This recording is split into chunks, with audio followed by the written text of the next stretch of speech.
What's going on, everybody? Welcome to the Everything Paranormal Show.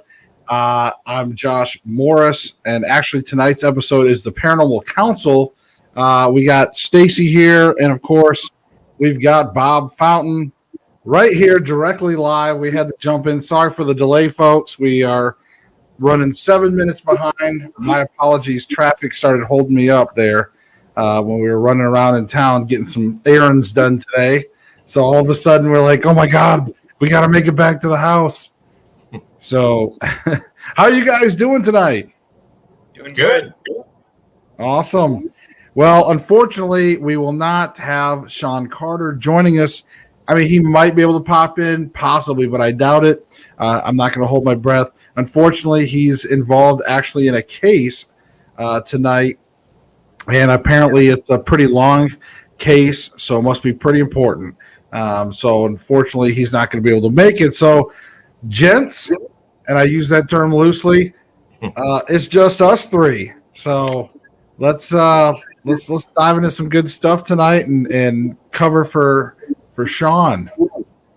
Does Sean's case involve werewolves or vampires?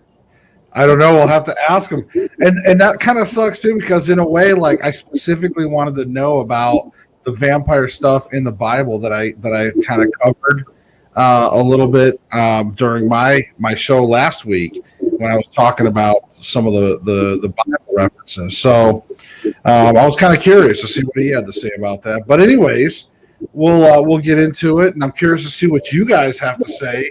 And I know, Stacy, you were talking about a few other things that you might want to bring up.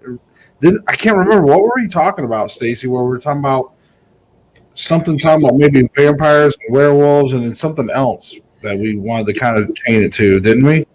Yeah, well, we talked about the idea of curses and witchcraft.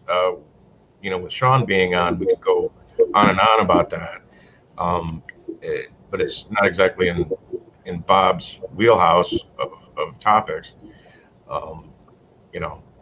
We could do that too. It's going to be a short show.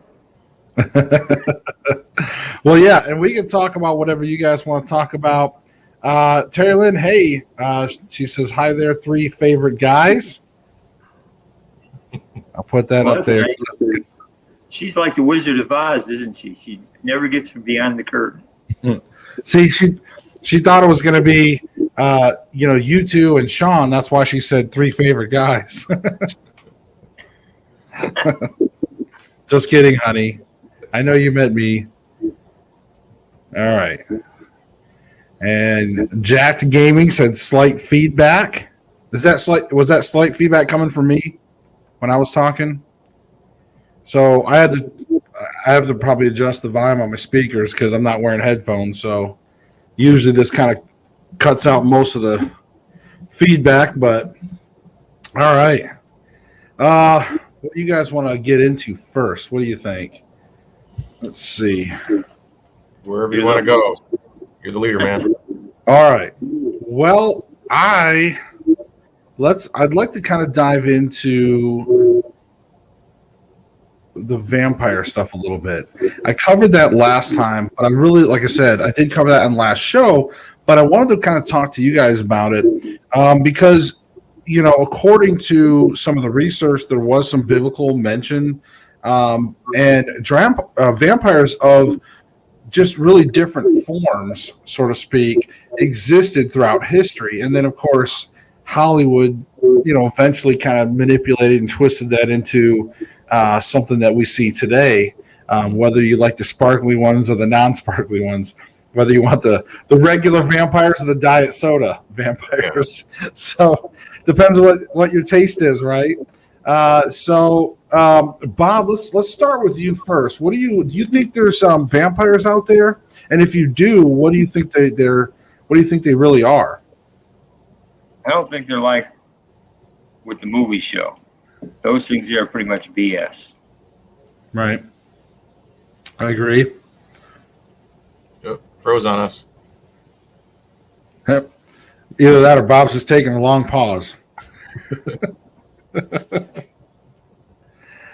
But, all right. Well, maybe Bob will get back with us here on that. So, Stacy, why don't you take this? Well, I can speak to it, to the idea of a spiritual thing. We have vampires around us all the time. People who are constantly draining us. They're usually narcissists that do that. They drain us of our spiritual will, essentially, our life essence. And they literally feed off of it, not in a blood fashion, but feed off of our essence in order to make their life better. It's like a narcotic to them. Getting rid of these people, typically, just like a regular vampire, we invite them into our lives, invite them into our homes, and they just, suck us dry. And you know who they are, because whenever you meet with them, you're tired. You just, my God, is this person ever going to leave, kind of thing. And, once they're gone, you're like, God, can we not do that again for like a week or so? Because they just, it takes you that long to regenerate after you've been in their presence. And they're very, close talkers too. They like to get as close inside your personal space as they possibly can, because that's where the creamy nougat is at, so to speak. They want to be able to harness, and if you see their aura, and you can take a Correllian photography of this, when two people who are like this are in contact with each other but not physically touching, you can see threads come from their face into your face, and they kind of envelop you like a Venus flytrap. They literally have little prickly things that come around you like this, because they're just sucking in all of your essence. Right. Your life energy. Yeah. There was a movie a while back in the 80s. It wasn't called The Comet. I forgot what it was called. But basically, there was a group of alien beings that lived inside of a comet that was going by, and they managed to come down to Earth. The lead vampire chick was, the whole movie, she was naked, but all she did was suck the life force out of men's eyes and mouth. Right. It's like a beam of light that just left them a withered husk. And, that's actually what it's pretty much like in real life. And they're around us all the time. Sounds like my ex-wife. Oh, wow. I mean, if you're around a narcissist, sorry, I just had to, you know it. We like to do that every once in a while. But yeah, I mean, there is, and I know what you mean. There is some people that just, I don't get it, man. And you're right. And I guess I never thought about it too much. It's like, but they just drain you, and so it makes sense. It really does. Now, is this something conscious that they're doing, or is this something that's just how they're built? Rarely is it conscious, but those that are really evil. They know exactly what they're doing. A Ted Bundy kind of person. There's a sociopath. They're narcissistic. They know that what they're doing is harmful to you, but they're getting their rocks off on it. So that's how they move through life. Okay, yeah, because Josh TH in the comments did say, and I did put up there, he said, agreed, narcissists are energy vampires. Bob, welcome back. Yeah, I had lightning. There's a storm going on. Lightning struck pretty close by.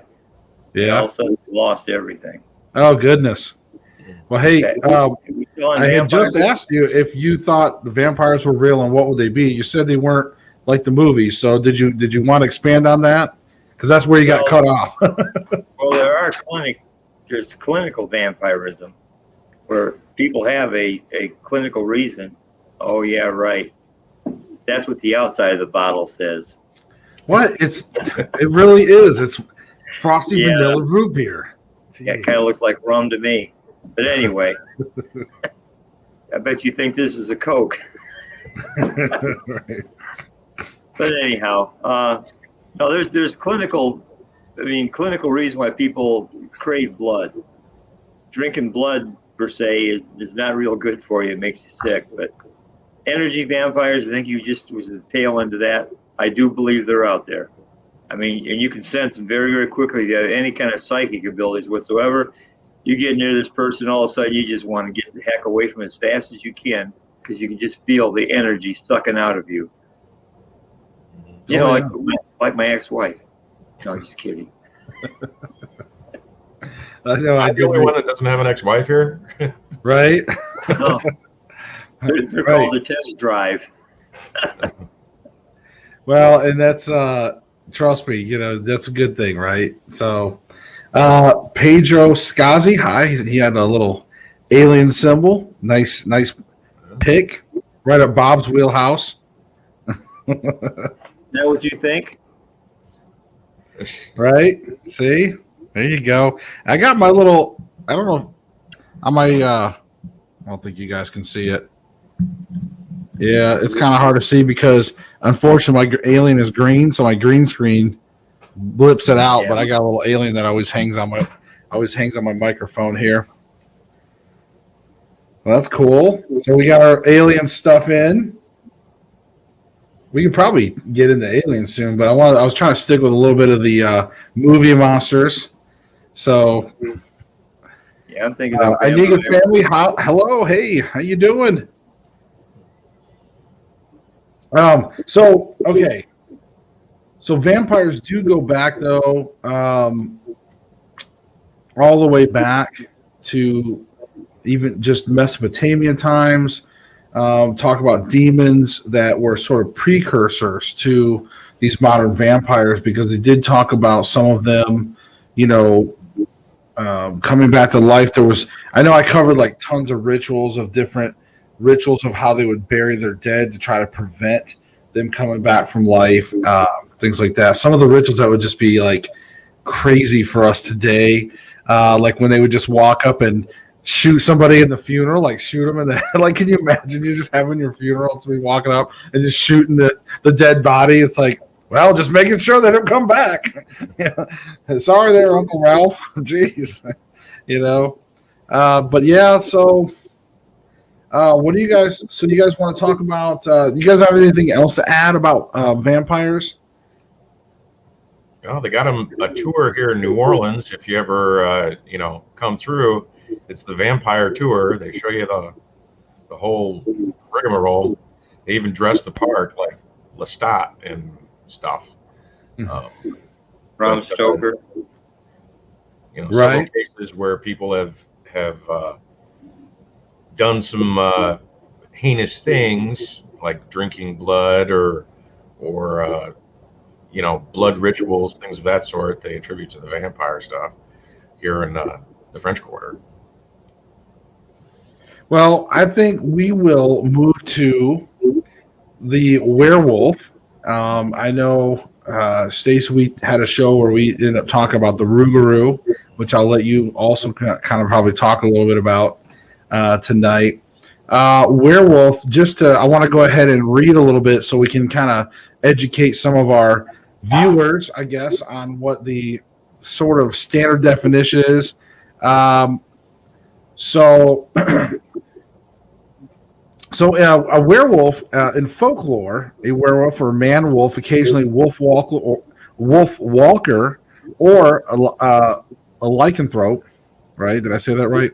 Lycanthrope is a human with the ability to shapeshift into a wolf, or especially in modern film, a therianthropic hybrid wolf-like creature, either purposely or after being placed under a curse or affliction, often a bite or a scratch from another wolf. It's a choice, not a curse.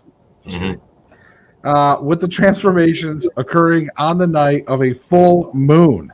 Early sources for belief in this ability or affliction, called lycanthropy, are Petronius and Gervase of Tilbury, 1150 to 1228, so dating back pretty far back. The werewolf is a widespread concept in European folklore, existing in many variants, which are related by a common development of a Christian interpretation of underlying European folklore developed during the medieval period. From the early modern period, werewolf beliefs also spread to New World and colonialism.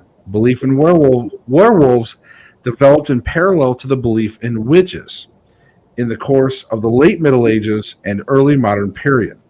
Like the witchcraft trials as a whole, the trial of supposed werewolves emerged in what is now Switzerland, especially the Valais and Vaud, in the early 15th century and spread throughout Europe in the 16th, peaking in the 17th and subsiding by the 18th century. So we can go into a lot further, but there was definitely a lot of persecution, witch trials, things like that.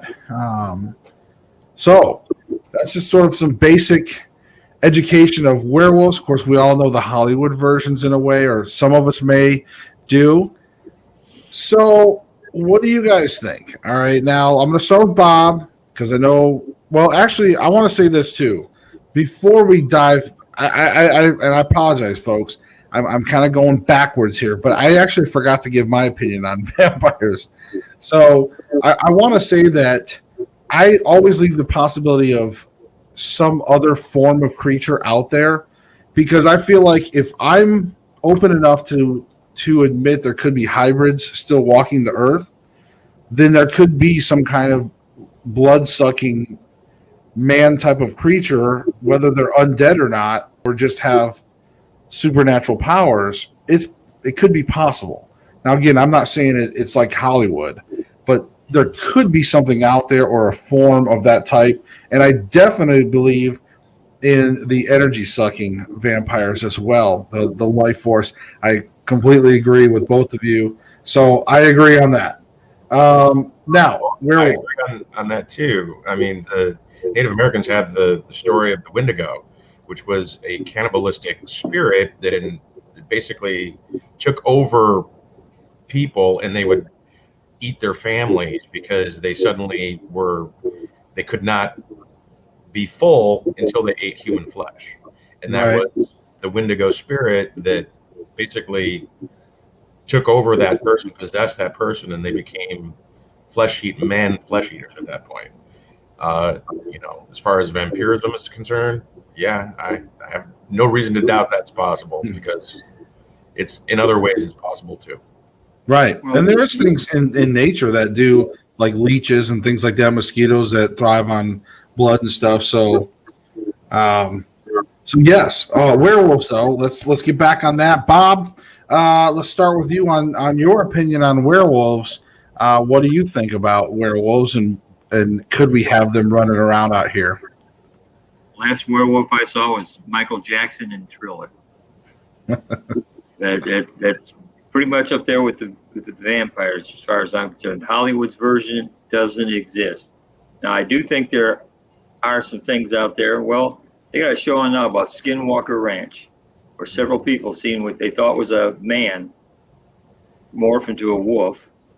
And then, in fact, there was an episode on a couple nights ago. Right. Somebody who was there watched the footprints of a human, and they morphed into paw prints of a big creature. But that doesn't mean it's the traditional, a human being like us. Right. Could be something that does come from another dimension, does have the ability to morph from one way to the other. Yeah.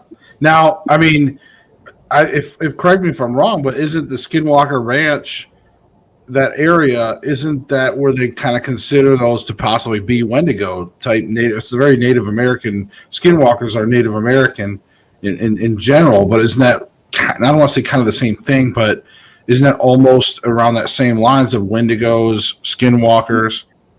The land was cursed by one Indian tribe that had enslaved another Indian tribe.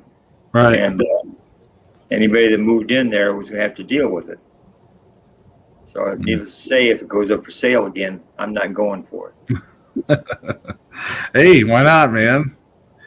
Make it a tourist attraction. Yeah. Make some money. Property over there too. Eight tourists will go out and only 5 will come back. Right. Just have good insurance. So, Stacy, I know this is a good subject for you as well with the Rougarou, things like that. But again, I'll let you kind of dictate how you want to get into it. But what do you think about werewolves, and are they real? And if they are, what form are they? similar to what we were just talking about with the Windigo and the vampires. As far as the Rougarou is concerned, it's not. They don't put it as a shape-shifting human, but a human who's been cursed or possessed by a spirit that only resurfaces at certain points. During Lent, for example, the whole period of Lent, this person is completely consumed and assumes the physical form of a, giant walking dog, dog that walks up on its hinds the whole time. The Like that idea dog. behind it is that it's very similar. Yeah, I got a dog. That the spirit, it actually is more like a hologram. Its physical form, you can see it, just like I'm looking at you, but Right. it's not actually physical flesh and blood. It is a hologram over the body of whoever it is that they're possessing. That's why, in the Rougarou sense, you're not bitten or scratched, but if you actually look at it square in the eyes, you can be afflicted with it because that's how it enters. And then, you get afflicted with that, once during Lent, that you're basically on the hunt in the swamps at that point. The only real defense against that is to A, not look at it in the eyes, and B, have grains of rice, in your pocket and throw the rice at the thing because it has attention deficit disorder, where it has to actually count the rice that you've thrown, and in that point you can get away. In the bayou, people will hang up spaghetti strainers in the street and the trees because the Rougarou will come through and have to count the holes in the spaghetti strainer, before it can actually move on. And that's funny because when I did that show with the vampires, and that was some of the culture's ways they would leave rice at the grave sites and or different things, to where they also that was part of their lore, was that the dead would come back and have to count the rice and things like that. And it was just interesting you brought that up. So I guess that is in a few different cultures and with that Rougarou, because to me, like, that's what I would almost picture almost as a modern, as other than the movie version, but like a werewolf is like a Rougarou, like that type of curse that can come here and there, and probably bad timing for the person that has it, I'm sure. But well, other defenses too, they have what's known as a witch bottle, where people will hang like Pepsi, like what you've got there, empty bottles on the branches of trees. They'll have, the whole trees will look almost like a Christmas tree with all these ornaments on it, but these bottles are put in there because the idea is the spirit has to fill a void of any kind. So if there's a bottle with a void, an empty space in there, they get trapped. It's like a bear trap for a spirit. So if the Rougarou comes through your area, it gets sucked into these bottles like a genie, and protects your home from being overrun by the Rougarou. right. But people used to put witch bottles, and you'll find this in some of these remodeling shows. They do an old house and they open up the walls and there's these bottles with stuff inside the bottles, inside the walls, and the guy's like, "Why is all this in here?" This is and it's a witch bottle. That's what it's for, is to catch the witchcraft. Well, that's cool. Yeah, I didn't even realize that. That's pretty neat. Yeah, see, I learned something. I think I learned something at least every show. Seriously, Terry Lynn even said, she goes, "Do you guys realize what an awesome team, including Sean, that you have? It would be so good if you all could go on an investigation 1 to 2 a year as a special. So like an annual investigation or something. We all meet up and do something together. That would be pretty cool." That would be I fun. would think you least need to something. find out first if your viewers think this is a good idea to begin with. They might think we all suck, or let's get rid of Bob. No. Everybody's happy with you, Bob. You are a good-looking man to be on TV. You cannot No, no. You're too good looking to be off the camera. What are you talking about? You need to be on camera. We've discussed that before. Anyway. Yeah, and that's what I'm saying. They were completely wrong. See, I was 100% right to get you on because you are too good looking to be off camera, Bob. Jeez. No, nice try. Oh, by the way, the vampire thing. I feed wild raccoons come in every night. In fact, there's some over here now eating. But I was wondering if I got scratched or bit by one of them, would I become a were-raccoon? Maybe. Depends if one of them's cursed. I'd run up. The wife would be hunting for me. I'd be up in a tree in the daytime. I'd just come down at night for marshmallows and sugar wafers. Could happen. Yeah, and on the Rougarou too, like not looking it in the eyes. I mean, that's also different things in culture. Even like Medusa, right? You can't look her in the eyes. Mm-hmm. The Phantom of the Opera, right? You're not supposed to look at the Phantom of the Opera in his eyes. So yeah, it's in culture. Well, since I'm a wee bit older than you guys, when I was growing up, I grew up in a Polish neighborhood, and some of the grandmothers who spent most of their lives over in that area, in Romania and that, they would tell stories about vampires and werewolves and stuff. I mean, they were dead serious. They believed in it 100%, which creeped me out as a kid. But as I got older, I go, nah, good for TV, not good for reality. Right. Now Pedro did say, I mean, he was making different comments, but one of the things he did say was psychic dog when your dog was barking. He said, psychic dog. Separation anxiety is more like it. Now, see, I'm just kind of looking over some of this stuff here. So yeah, it looks like werewolfism sort of goes all the way back to Middle Ages. It looks like I'm looking to see if there was anything back even further, but mostly kind of around the Middle Ages, ancient Greek and things like that. But yeah, I find it interesting in general that because I know that like movies, they come up with their own versions. They want to make them scary, maybe come up with certain rules so that way people feel good about the hero trying a way to win, whereas some of these creatures you probably are never going to win. Like that's the true scariness of real creatures, right? But Hollywood comes up with like silver bullets or the wooden stakes or things like that, and some of it is taken from history. As we learned, some of their techniques and methods for trying to quell the dead, so to speak. But I guess where I'm going with this is, I would think there's got to be some truth in there though, because I mean Hollywood does take usually. These stories eventually make it to Hollywood, but they do seem to have their roots in some things as well. But what other creatures? I'll take it in another fun direction. So, what other creatures do you think may exist? Stacy, I'll let you go first on this one since we had Bob last time. Couple times. Depending on what alley you go down, I mean. As far as the remote viewing side concerned, there's 57 different kinds of civilizations out there that visit us on a regular basis, and they're all freaky weird. And you want to get into the spiritual side of things. I mean, wow, there's a lot. There's a lot. So if I walk out in the woods, am I going to run into, say, what, like a dog man? Mothman, Bigfoot.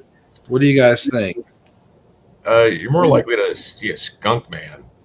The skunk beast, whatever it is, that's in the swamps. Skunk ape. Skunk ape, yeah. Skunk man. That's after a night of Mexican. The Bigfoot that you can smell a mile away. Right. And you might actually run into that because I think we talked on a previous show, or someone was talking about it. Tulpas. People believe in something long enough and hard enough that it actually creates it out of basically nothing. Right. So if you grow up, your whole culture believes in elves or fairies or vampires or werewolves, can that actually materialize one based on intent? Yeah. And that's why they, as soon as they're there long enough to scare the crap out of you, and then they dissipate. And it's interesting you brought up tulpas because about 20 years ago, I decided I was going to have a quest, and I figured every day I was going to concentrate really hard and believe in, about $10 million. So I figured one of these days it will, it'll quantize or something there and materialize for me. So I hope it works that way, Bob. I really do, because I really believe in that 10 million. So I'm wishing it hard enough. They put the framework in. It's called a lottery. Right? Yeah, pretty much. Or we could have hyperinflation, and your $1 is now worth 10 million. Well, that's what I'm saying. I'm going to need $10. I'm going to need 10 million soon. So, but we don't need to go into that tonight, because that's another type of show there. That's I can remember a loaf of bread cost 15 cents. So, right. Yeah, probably when 15 cents was made of real silver and stuff, it had, it's actually worth something, instead of just made out of aluminum. Now all of our money's gonna be like aluminum. It's like that fake coin money you had. Huh? Would you consider vampires and werewolves cryptodes? Cryptoids? Yeah, because they're not human, and that the cryptids are all supposedly non-human creatures we've never discovered or proven exist. So would they fall in the cryptid category, or would they fall into folklore category or the undead? Werewolves could fall into cryptid, but vampires not so much. The idea that beings that were here before us that still exist, like Nessie, the Loch Ness monster, something that's literally been here since the meteor wiped out everybody else. I could see that, even the last mass extinction, with woolly mammoths. There's been sightings of giant elephants with hair running around the savannah.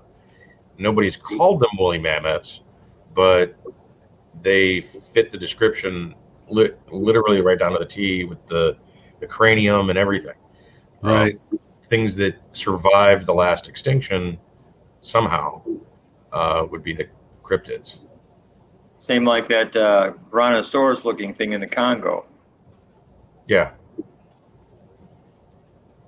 Yeah, and I would say I would agree with that too, because with werewolves, yeah, like cryptids, and that's kind of how I lump all those things. I just put everything into like cryptids, or like if it's all like chupacabras, anything that's animalistic. With vampires, again, kind of that's more undead. Vampires, zombieism, things like that. Now, that's weird. I know there's forms of zombieism out there, mostly chemicals, things like that. Do you guys want any of Stacey kind of chimed in for a second? Do you want to elaborate on what you might think about zombieism? Well, there's two different kinds of. I'm sure anybody who's seen the movie Serpent and the Rainbow is familiar with the zombie powder that brings people to literally the point of death, where everything stops except your brain. Your heart stops. It brings it to such a low, pace where it literally looks like you're dead and you're completely paralyzed, because it uses the venom tetrodotoxin from the pufferfish and of various other chemicals and drugs that derive from plants in Haiti. It looks like you're dead, and for the equivalent of around 72 hours, for all intents and purposes, you are, except you're trapped in your own body. You're completely aware. You can smell, taste, hear, feel everything, but can't move, and everybody thinks you're dead. Right. Now, Haiti, they don't have embalming. So as soon as you die, within 24 hours, you're in the ground. Problem is, you're still alive when they put you in the ground. And that's Right. People have a tendency to lose oxygen when they come back. The paralytic wears off, and they start to suffocate. They suffer from oxygen deprivation, causing brain damage. And then people walk around after they escape their own grave, completely traumatized by the whole thing, thinking that they're dead and they're walking around, but in actuality, they just lost half their brain due to oxygen deprivation. Now, that's one powder. That's one zombie powder. The other one is called burundanga, and it's popular in Colombia, where they have what's known as the drunken tree. It's a tree that has these pear-like fruit that are pure scopolamine, and scopolamine is deadly too. It takes almost nothing in order to overdose and die from it. But if you use like literally the amount that it would take to take a Dramamine pill, these little bitty pills, enough of it's like 7 milliliters or whatever milligrams, mixed with something else like a Xanax or something like that. What it does is it creates almost like a truth serum, where you are completely at the will of whoever it is that dosed you. Whatever suggestion they give you, you have to follow, and you have to tell the truth as you know it. And you look normal. You don't look like you're zombified or anything. You're just like, we're having a conversation. You're just talking away, whatever. Right. And they'll say, well, what's your PIN number on your debit card? And you'll be like, well, it's 1, 2, 3, 4, 5. And you'll just give it up. People in Colombia regularly get dosed with this stuff, and even the governor of Colombia got dosed. And people will give away all of their stuff and load it up to the van of whoever it is stealing it. They help move all of their furniture out of their house, give them all their money, and 12 hours later they come out of it and they're like, "Where's all my stuff?" It creates a retro amnesia to where you don't remember anything that took place during that time period, but you were completely zombified, where you just gave away everything that you had because they wanted it, and you're under their influence, you're under their will, whatever they tell you to do. It's the origin actually of Men in Black, with the little flashy thing. Right. The origin of that in the movies is really burundanga, because the CIA used to use that in the late 80s to basically bribe people into doing things. They would dose them, get them in the room with a hooker, or have them murder someone on camera, and then use that as blackmail to get them to do whatever the CIA wanted them to do. It was that explains a lot. Evil stuff. What's that? Yeah. Bob? I said that explains a lot. Yeah. But it's still happening today. The DEA is absolutely petrified that burundanga is going to hit American streets someday, because there's nothing they can do to stop it. The plants, in order to make it yourself, grow all over America. But if you know what you're looking for, you can make it. And they even sell some of it at Lowe's and Home Depot, and and let's not tell anybody how to make it. I'm not saying what it is. I'm just saying right everywhere. And it's a zombie powder that you just do not want to mess with. Right. Because you can dose yourself, and then you're kind of SOL. Well, one thing that I wanted to add to the zombie category before I let Bob add, his zombie thoughts, is that I think one of the scary things for me was when they started having reports when the craze for bath salts came out, and you had like that case that guy was eating that other guy's face. It was made national news, like he was like literally like eating some other dude's face. And I think there was a few other cases almost similar to that, and it was just like, man, that could be some scary stuff. And they showed some images of some of these people that were on that bath salts, and they literally sounded and almost looked like Walking Dead zombies. I mean, it was scary. What some of these drugs can do to people. That wasn't bath salts. That's Okay. what they were telling you in the media, but that wasn't bath salts.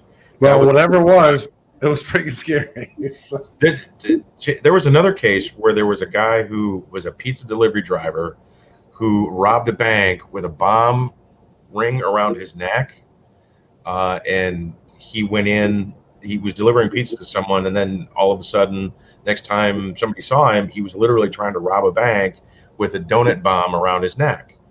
And he comes out of this thing in the middle of the robbery. The cops are all around him trying to figure out what's going on. And he, followed their instructions to the T, but he had no idea who he was or why he was doing it or any of that sort. And as soon as the cops approached, the thing went off and blew off his head. oh my God. He was dosed too with Burandaga.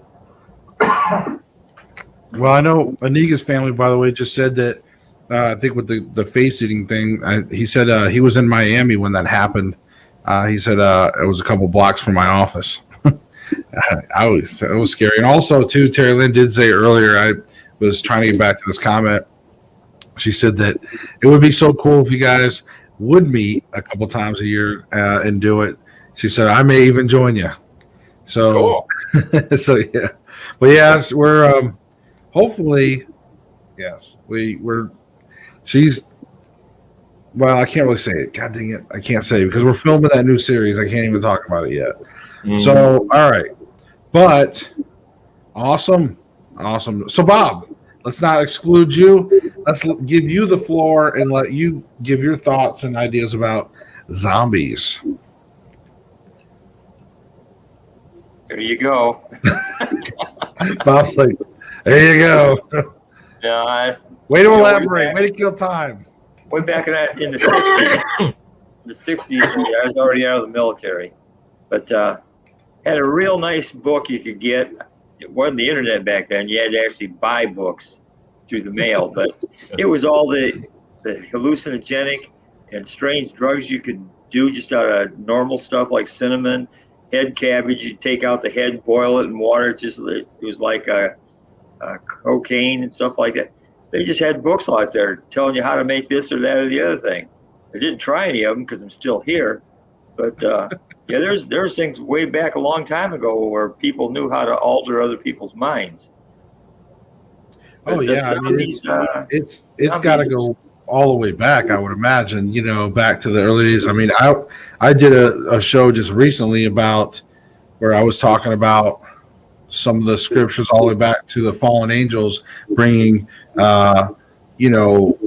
knowledge of, cutting roots and spells and enchantments and things like that. So I imagine, there was back in the day, there was a lot of forbidden knowledge of, or over the years of, having that pestis, that mortar and pestis, and grinding up your stuff, and making these powders and doing all kinds of naughty stuff or good stuff. I mean, there was medicine, a lot of medicinal stuff. It's not, a lot of people also forget too that, some of these women and that were accused of witchcraft were also old world healers.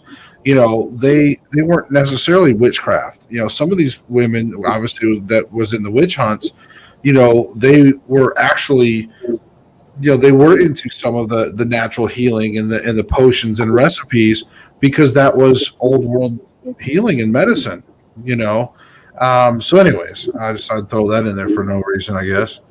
But other than that, I do want to also add something else because we were talking about cryptids and stuff. So I know we kind of talked a little bit about this, but what do you guys think? I'll let you start, Bob. But do you think that Bigfoot could exist out there? Absolutely. Okay. No doubt in my mind. In fact, we're over in West Tennessee. I went to a veterinary once with my dog, and there was another guy there with the dog, and we was talking about the paranormal. I talk about it all the time with people. His wife kept on saying, tell him. This guy says, I ain't saying anything. Anyway, he was out hunting with his grandson, and there was by a halfway decent-sized stream around here called the Hatchie River. And his grandson said, "Dad, your grandpa, there's something out there." And he said, "It's not a deer." And the guy cited it, and it was a Bigfoot. And he, obviously, you know, first thing you think, "Oh, let's shoot it, and I'll be famous." You'd probably get more death threats than anything else. But what ended up happening is he said he saw it. It had human features, you know, eyes and that. It was just a big old thing, and you could hear it. And his family verified that you could hear it at night howling out there. It was just passing through, I'm sure. And there are 6 cases historically in Tennessee. In fact, one trapper held up with the Chickasaw Indians close around Nashville, and they used to take food to the family of Bigfoot that was there to keep them from coming and slaughtering their livestock. So yeah, there's no doubt in my mind. There's more evidence that they exist than not. It's just Right. they're skeptics. You know how skeptics are. Unless you bring one to them and they actually touch it and poke holes in its hands like they had to do with Jesus, they're not going to believe it. And what do you There's think no doubt in my mind on that out there. Of So, course, Stacy, what do you think? Well, yeah, it's the same. With skeptics, very few people who call themselves skeptics are really skeptics. They're cynics. Yep. I mean, they cannot, their worldview cannot exist with certain things in it. And they will fight tooth and nail. And if they're ever confronted with it, where they have to accept it, most of the times they lose their own minds. They start questioning everything. They'll, you know, go into hiding, and, you know, they're just ruined as human beings because their worldview is completely destroyed. Right. So skeptics are people who actually, until you can prove it, they don't believe it. Cynics won't even believe it then. Yep. So I used to tell somebody once that one thing about skeptics are like racist. You can't logic it out of them because it couldn't be. There's no way it could have been logic into them. right. Right. Well, one thing I want to bring up is that according to science, okay, gorillas, for example, have been around for about 10 million years. So think about that. If gorillas have been around for 10 million years, now there's different variants of gorillas, right? And let's just say Bigfoot could be a form of a gorilla, right? Let's just throw that out there. Well, if you think about silverback gorillas, right? I probably, you guys, I'm sure, could picture in your mind what a silverback gorilla looks like. We've seen them. We all know about them. But yet, they really were only discovered a little over 50 years ago. Mm-hmm. So I want you to think about that. Nobody knew about silverback gorillas over 50 years ago. Now they knew about some other gorillas. And again, some of the other, even like the mountain gorillas, weren't even discovered until 1902. Mm-hmm. You know, so a little over 100 years ago. So I just wanted to kind of put that out to the audience to think about those things too, that we've had creatures on this earth for millions of years, yet only are still being discovered within the last, century. So 50 years, you know what I mean? So the fact that there could be another hybrid of gorilla called Bigfoot or Sasquatch, as we call it, still could be out there and eluding us. And again, we didn't even know about silverback gorillas until, what was it, Diane, whatever her name was, but yeah, I mean, silverback gorilla. So I just want to throw that out there. A lot of people didn't always realize it, because we know what it's like now. Silverback gorillas, no big deal. Like we know what they look like, but think about how mysterious they were for, back in the day,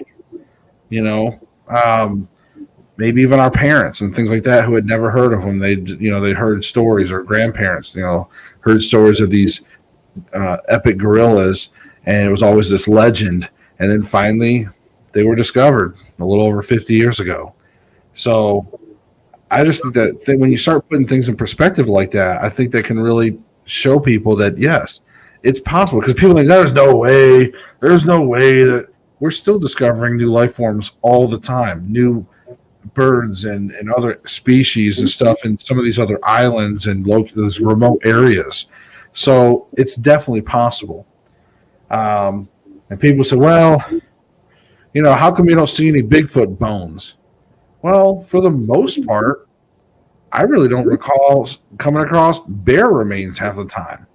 I think I've seen a bear skull before because people have shot them now.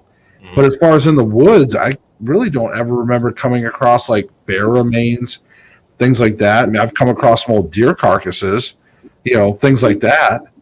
But like bears, I can't remember the last time I've seen like a bear carcass, somewhere. So it's just things like that I just thought I'd throw out there for some things to think about. You guys have something to add, Stacy? Yeah, well, the whole thing about science denial of Bigfoot, a lot of the people, real scientists won't say there's no such thing because you can't prove a negative. Right. A real scientist wants proof, and he says, well, I'll believe it when I see it. But everyone else who says, well, science says it doesn't exist, they're not scientists. Because Science doesn't say that. Science doesn't say God doesn't exist. Science doesn't say this doesn't exist or that doesn't exist, because science can't prove a negative. Right. What they can say is what does exist when they can quantify it. Everyone else keeps blaming science for saying that something doesn't exist, and that's not true. It's, science doesn't do that. It's the schmucks who think they know science. Right. Real scientists don't. Well, and that brings me up to one of the points where I actually came across a scientific magazine one day, and it was like one of those where you're just sitting like in a doctor's office or something. There's like magazines, right? And there was like this, I can't remember which magazine it was. It was just some whatever. It was definitely not Paranormal Underground magazine. Mm-hmm. But it was just some medical. Anyways, and on the cover was like, doctor proves existence of afterlife or something like that, or life beyond or something like that. I'm like, really? I'm like, I want to check this out. So sure enough, I fall for their, clickbait, magazine clickbait. And I go and I look and I actually take the time to read through the article.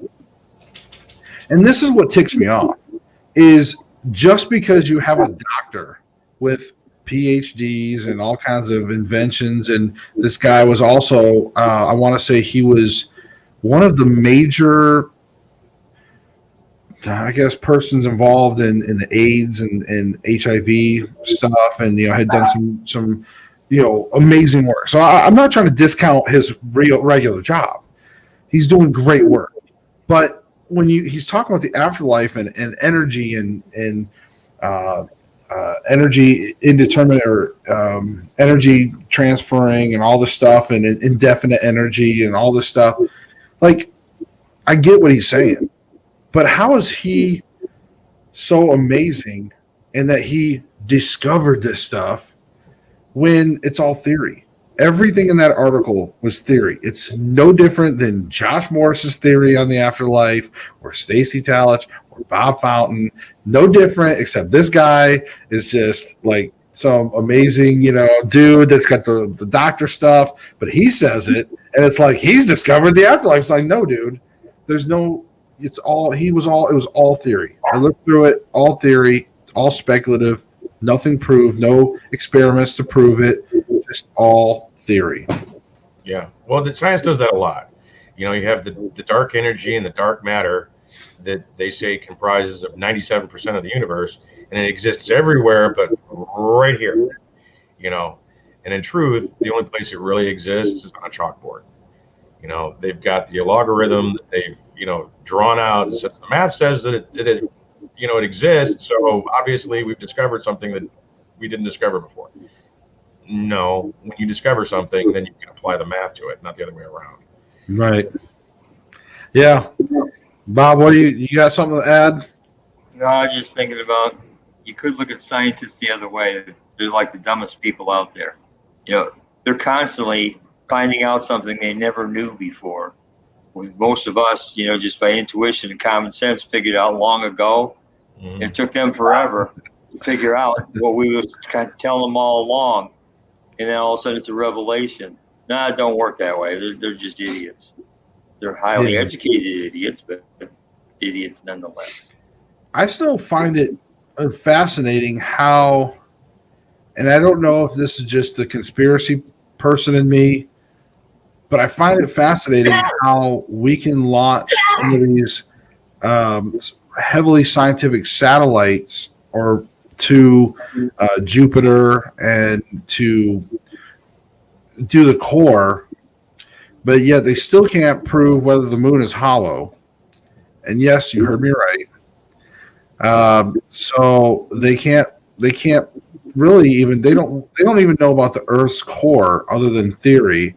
But yet supposedly we're scanning like Jupiter's super dense core. Like how if it's as dense as they're saying, like hundreds of millions of times more dense than our planet, like how are they showing some of these like scans and stuff? Like how are they showing Jupiter's core in these scans and stuff? I don't get it. I don't get how they can do that, but yet they can't even tell us our own planet and our own moon. And because they purposely done the test. Like, are you guys familiar with like the test where they pretty much rang the moon and they rang the size and it's kind of like it resonated. And so they're like, this might be hollow. And there's the Russian theory, which a lot of people are falling to, that there's only so much of that surface. And then it's like metal or like a super dense shell, and that the moon is hollow. But because of the resonance test, like when they resonated and they did the test that NASA, I mean, this isn't just some theory. NASA did it, and it was like ringing out for like an hour or whatever. And they're like, wow, if the moon was solid, it would not ring out this long, you know? So it's what the Apollo mission said. Neil Armstrong said it himself when he was talking about how it was like to Houston as meteors were hitting the moon. He's like, this thing is ringing like a bell, and that's what cued them off that something might be weird with the moon, and they decided to run tests on it. Right. I mean, and when you really look at the theory of that, and you look at first of all, they still don't know the history of the moon, the history of the moon, and it's unique in the fact that it's got that lunar lock orbit. Only one side faces us all the time, right? And it's exactly almost the exact same shape, prospectively, to the sun. So when it goes in front of the sun, it makes a perfect eclipse, even though they're supposedly, all that distance apart. So I don't know. There's just some weird things I thought I'd bring up. I mean, I figured, hey, why not? Getting toward the end of the show, so talk about some cool stuff on the moon. Yeah, a lot of ratio. Hollow. What would you say, Bob? I read about 10 or 12 books on the moon being hollow and the theory behind it and all that. If you notice all the craters, no matter what size they are, they only go down to a certain depth. Right. Like that's the Russian theory. Yep. That's why the Chinese are on the backside right now. They're probably having lunch or playing pinochle with the aliens that's got bases there for all we know. On the dark side of the moon. Yeah. Yep. Pink Floyd's over there now. Right. Yeah, that's probably all they listen to over there. It's just the Dark Side of the Moon album. Non-stop, like on a loop. People are just going crazy that live up there. Play something else. I don't know where I was going with all that. But yeah, so you guys have any other what do you think? You think the moon's there or what? You think it's artificial? You think it's an artificial base or something? Some old Indian folklore talked about, and some other countries as well, other cultures, they talked about the time before the moon was here. Yeah. I was just going to say there's a few old cultures that go back and there's stories of before the moon. So that's interesting. Like one day, I guess these observers didn't have a moon for however many years. And then all of a sudden there's a moon in the sky and they're like, hey, this is the time of the moon now. You know what I mean? So that's interesting. That probably scared the crap out of them, I would think. Yeah. I mean, but then it also makes you wonder too, like how would the weather would have worked, with the tides and stuff. And I don't know, but either way, still that would be crazy. Like to think about, the moon not even being there. So is it really a artificial object? I don't know. But either way, we'll start to wrap up. Unless Stacy, you wanted to add to the moon stuff, or other than the bases that exist there do exist there, and they're much older than the civilizations here on this planet. Structures that But okay, so wait, hold on. I gotta interrupt you real quick. So I want you to clarify real quick. So so the bases are is the moon older than the civilizations, but was it not in orbit? Like what you know what I mean? Like what I'm saying is was the moon there prior to the civilizations, or was it just, or are you just like picking up on the age of the what's there and it was older but somewhere else? You see what I'm saying? You see what I'm getting at? Yeah. Prior to Atlantis is how old if the moon did suddenly just show up, it happened, before Atlantis sunk into the sea.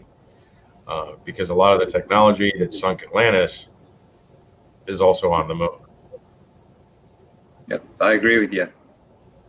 Just because it's whether it was there or not, we're assuming based on our civilization, the Hopi Indians and several other Indian tribes talk about being reset. We're going through different eras. So let's say a civilization used the technology that the Atlanteans might have had and set up bases on the moon like we plan on doing. All of a sudden they're on the moon there sitting watching the Earth, come up over the horizon, and they see the big meteor come and wipe out the dinosaurs and the rest of the civilization. They ain't got much longer to live, so they all die. All of a sudden now we've recycled back through the technology to where we're at the point of going there again. So what are we going to find? Are we going to find skeletons of long lost colonists from before? Oh, sorry. Well, yeah, well, and that's my other thing is like, if we still have so many things unanswered about the moon, and they talk about how important it is, but yet every time we turn around, they're not really wanting to focus on the moon. So that does lead me to believe, like, is that because they know already about these bases and all this other stuff? So they're just like, okay, public, the moon's just a rock. It is mysterious, yes, whatever, but we're just going to kind of blow. Hey, look at Mars. Hey, look at these other places, what do you guys think? You think that's what's going on? Nailed it. Yep. Nailed it. Yes, first try. Awesome. So what? Okay, so let's focus then real quick, because I like this. I like talking a little bit of planet stuff before we go. Let's look at Mars. Or I'll tell you what. I'm going to let you guys say, what do you think? Is there any other planets that matter? And let's go with Bob first on this one, and then we'll go to Stacy. Bob, what do you think? Is there any other planets like Mars, Jupiter? Is there something out there that matters really with discovery? Or do you think really everything is Earth and Moon? That matters. To define what that matters. That matters Sure. to us right now, day to Is there day. anything super significant? No. Well, I think Mars is kind of real interesting because they've noticed our circadian rhythms that we have. All humans have. They get out of here. Sorry, raccoon. But we have certain rhythms where we sleep and wake. Ours is more aligned to the cycles of Mars than they are to the cycles of Earth. Plus, there's certain different things biologically has changed over the years. So we might have come from some other planet to begin with. But at some point, we really need to think about going to somewhere else as the sun starts expanding, as it gets older. Of course, it's a billion years from now, but at some point, we're going to have to leave Not my the problem. planet and go somewhere else. Unless you get reincarnated and you say, crap, I wish they would have thought of this 100 years ago. Right? It still Like, might be a man, problem. 1 billion lives ago, I was so naive. But yeah, I think other planets do matter. Okay. Stacy, what do you think? Have you remote viewed this stuff? Yeah, it comes down to we are the Martians. Uh, Mars basically had its extinction event where all life on Mars disappeared around 25 million years ago. And weird quinky dink, that's when humanity decided to stand upright. We decided to be humans on this planet instead of monkeys 25 million years ago. So there's a point where, an ancient civilization created us. And,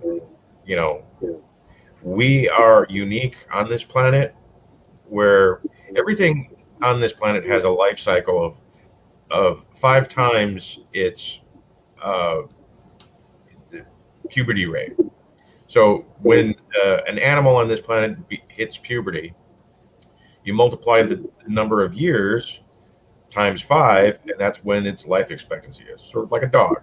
A dog will go, 18 months before it hits adulthood. You multiply that times 5, and that's the average age of that animal. Right. Everything on the planet, elephants, bugs, everything has that number, the number times 5, except humans. Only recently have we gotten to times 4 of what we hit puberty. Right. And that's because of modern medicine. But naturally, we're about times 2, times 3 without modern medicine. We don't belong here because we're not natural to this planet. We came from someplace else. And eventually we're going to get, 12 times, with medicine and stuff. But right now, we've got a lot of things about the human physiology that don't mesh up with other creatures on this planet. It's because we were engineered from someplace else. Well, that's cool. And I think we'll probably start to wrap up on that note. I think we had some good discussions tonight. I really like how we kind of went from like the Dracula, like vampires and werewolves, to Mars. It was a good journey tonight. Going from that, because I think that it's all related, especially with paranormal. Believe it or not, even though it might seem more, conspiratorial sometimes when we start talking about other planets and where we may come from, things like that. But at the same time, that can help toward like solving paranormal and afterlife, and where do we go from here? Where does our spirits go from here? Do we reincarnate and we keep cycling around and moving up planet to planet? Eventually in X amount of time, we may gravitate to another planet. Who knows? But I think in a way it can all be connected. So I want to thank you guys for showing up. I can't wait for next month. Hopefully Sean and you guys will both be we'll have the full team hopefully back together next month. That'd be great. Other than that, did you guys have anything coming up that you wanted to pass on to anybody? Any shout outs or anything? Nothing to shout out this time. I got 2 investigations coming up, but I'm kind of summertime, so grass comes before investigations. I got to investigate when I went and filmed my series, and it sucks I can't talk about it. But look, I can talk. I can share this. Let me share one thing here, and that is, and I'm not going to go into specifics, but let's just say there's a particular scary room in the basement of this place, and let's just say I had to spend 30 minutes in the dark there. And let me just tell you that after before the first minute even finished, I was already getting scared. Me. And I'm going to tell you why. Because this particular place all night was quiet. Audibly. Now, I haven't finished reviewing everything. I could have evidence, I could have things. But for me, audibly, the place was pretty quiet. But as soon as I got in this one particular room, I was hearing noises.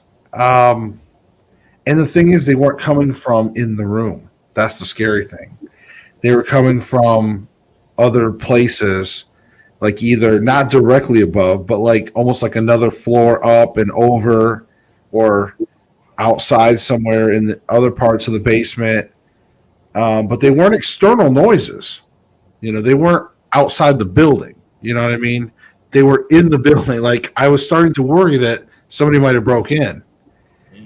But at the same time, I was like, I know I could have heard them if they would have.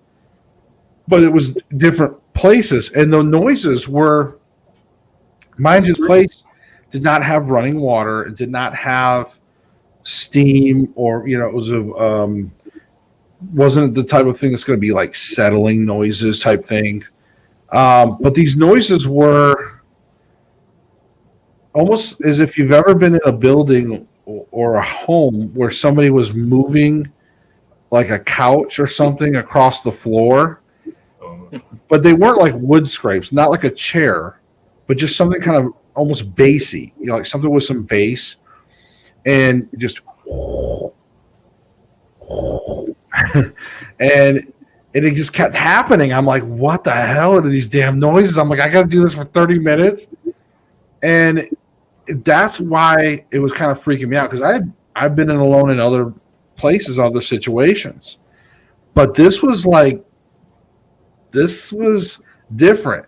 And then as soon as I got out of there, as soon as it was done, finally, after an eternity, and I get out, and the noises weren't happening, like at all, anywhere else. The rest of the night, I mean, or the rest of the morning, I should say.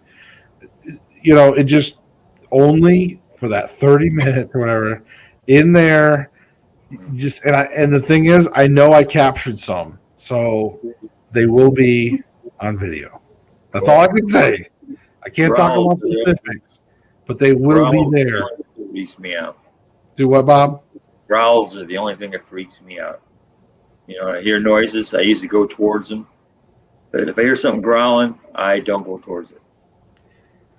Well, and these, I can't say they were growls, but they almost were like, because that bassy kind of noise could almost sound like a growl.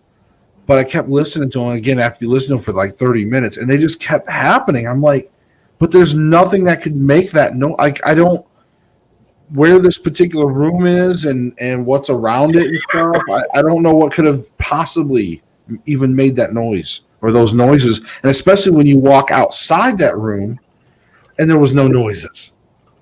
It's like, what the hell? So that one got to me. I could not wait to get out of there. I about lost it. And that's rare for me.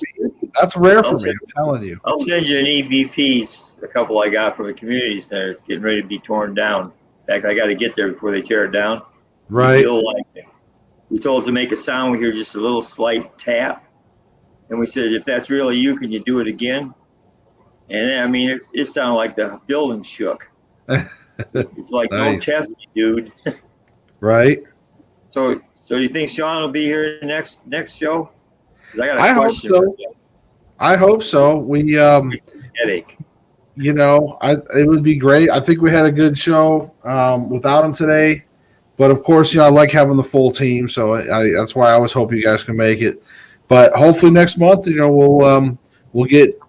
Hopefully, all of our schedules will be good to go. Who knows? But anyways, guys, it was great. I love the show. I always do. I appreciate your guys' company. And as always, folks out there, remember, Bob, he's got, what is it, spectraltech.org, right? Is that right? Spectraltech.org? Yeah. Yeah? Got my T-shirt on. Okay. Well, I couldn't see down there, so. Well, it says subscribe. Oh, subscribe. Yeah, spectraltech.org. Guys, go check out Bob. Stacy, you can find him on Udemy. Udemy. He says it Udemy, or what? How do you say it? What? You say it Udemy. differently. Right? Udemy. Oh yeah, Udemy. And tomato, right? I say Udemy because I don't know. So, but you can catch him there, Udemy, and he's got courses that you can take. So definitely go check out his courses. I mean, really good courses. And of course, normally you guys could catch Sean Carter on here, and he's got some stuff he can tell you about. But I'm not going to plug him because he couldn't make it because he was on a case. So, Sean, you can plug yourself next show. Yeah. But I didn't want to at least mention it. Sean is a good guy. So, and of course, myself, you can catch me here every Thursday at 9 p.m. And then, of course, the last Thursdays of every month, we have the Paranormal Council. And then also, I'm hoping to film a series for a streaming platform. We started filming, and hopefully we'll get it all filmed and good to go. But guys, stick around. Everybody else, we'll see you next time. Seek the truth. We'll see you on the next show.